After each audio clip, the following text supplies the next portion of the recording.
गुरु नानक देव जी अपनी उदासी के दौरान जगत का उद्धार करते हुए निर्जन वनों और बस्तियों से गुजर रहे थे। उनके साथ उनके परम प्रिय शिष्य भाई मर्दाना जी भी थे। तभी उनके सामने एक विशालकाय, डरावना और काला कलयुग का साया प्रकट हुआ। उसकी आंखें जलते हुए अंगारों की तरह लाल थीं और उसके शरीर से अहंकार और क्रोध की गंध आ रही थी।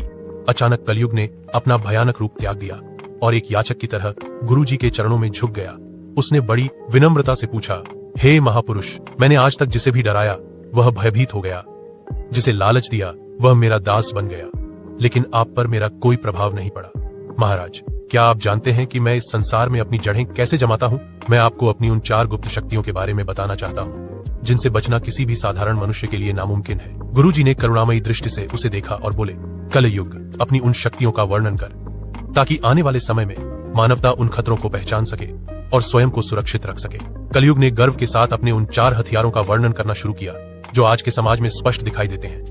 1. नशा और मदिरा। कलयुग बोला, महाराज, मेरा पहला और सबसे प्रिय वास नशे में है। जब मनुष्य शराब या किसी अन्य नशे का सेवन करता है तो उसकी बुद्धि सो जाती है। वह भूल जाता है कि क्या सही है और क्या गलत। नशे में चूर व्यक्ति अपनी मर्यादा, अपना परिवार और अपना सम्मान खो देता है। जो व्यक्ति होश में नहीं है उसे अपना गुलाम बनाना मेरे लिए सबसे सरल कार्य है। जीसस। आर.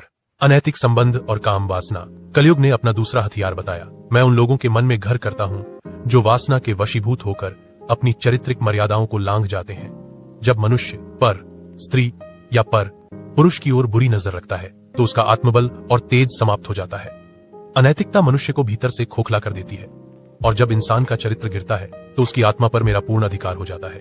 3. असत्य और निंदा। तीसरी शक्ति का वर्णन करते हुए कलयुग ने कहा, झूठ बोलना मेरी जबान है और दूसरों की निंदा करना मेरा भोजन।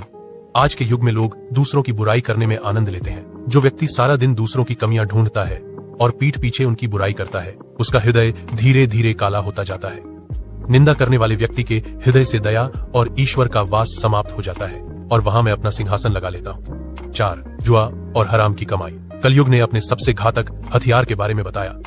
जो लोग बिना मेहनत के रातों रात अमीर बनना चाहते हैं, जुआ खेलते हैं या दूसरों का हक मारकर भ्रष्टाचार और बेईमानी से धन कमाते हैं, मैं उनकी बुद्धि को भ्रष्ट कर देता हूं। हराम की कमाई से बना रक्त मनुष्य के भीतर अहंकार और क्रोध पैदा करता है। ऐसा धन कभी सुख नहीं देता बल्कि विनाश का कारण बनता है। गुरु नानक देव जी का दिव्य समाधान, कवच की रचना। गुरु जी ने कलयुग की बातें बड़े धैर्य से सुनी। भाई मर्दाना जी चिंतित थे कि इन 4 प्रहारों से साधारण मनुष्य कैसे बचेगा।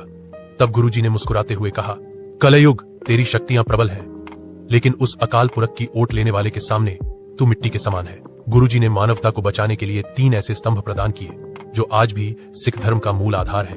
नाम जपो। गुरु जी ने कहा कि जो व्यक्ति हर श्वास के साथ परमात्मा को याद रखता है उसके मन में विकारों के लिए कोई स्थान नहीं बचता। जैसे दीपक के जलते ही अंधेरा गायब हो जाता है, वैसे ही नाम के स्मरण से नशे और वासना की गंदगी धुल जाती है। किरत करो। गुरु जी ने गृहस्थ जीवन को सबसे ऊपर रखा। उन्होंने सिखाया कि अपने हाथों से ईमानदारी की मेहनत करो। जब मनुष्य परिश्रम की कमाई खाता है तो उसके मन में जुए या चोरी का विचार नहीं आता। मेहनत की कमाई दूध की तरह पवित्र होती है। वंड छको। अपनी नेक कमाई में से जरूरतमंदों की मदद करना ही सबसे बड़ा पुण्य है। जब इंसान दूसरों के साथ बांटकर खाता है तो उसके भीतर से लोभ और अहंकार खत्म हो जाता है। कलयुग ने गुरु नानक देव जी के इन वचनों को सुना तो उसे अपनी हार का एहसास हो गया। उसने स्वीकार किया कि जिस मनुष्य के जीवन में ये 3 नियम होंगे और जो साधु संगत करेगा, कलयुग उसकी छाया को भी स्पर्श नहीं कर पाएगा। गुरु जी ने अंत में समझाया कि कलयुग कोई बाहर की शक्ति नहीं बल्कि हमारे भीतर के बुरे विचार हैं। जो व्यक्ति सत्य, संतोष और दया को अपना लेता है उसके लिए कलयुग भी सतयुग बन जाता है। कलयुग ने गुरु जी को नमन किया और वहां से अदृश्य हो गया। कहानी की शिक्षा 1. स्वयं पर नियंत्रण। नशे और झूठ से बचकर ही हम अपनी बुद्धि को स्थिर रख सकते हैं। 2. ईमानदारी का महत्व।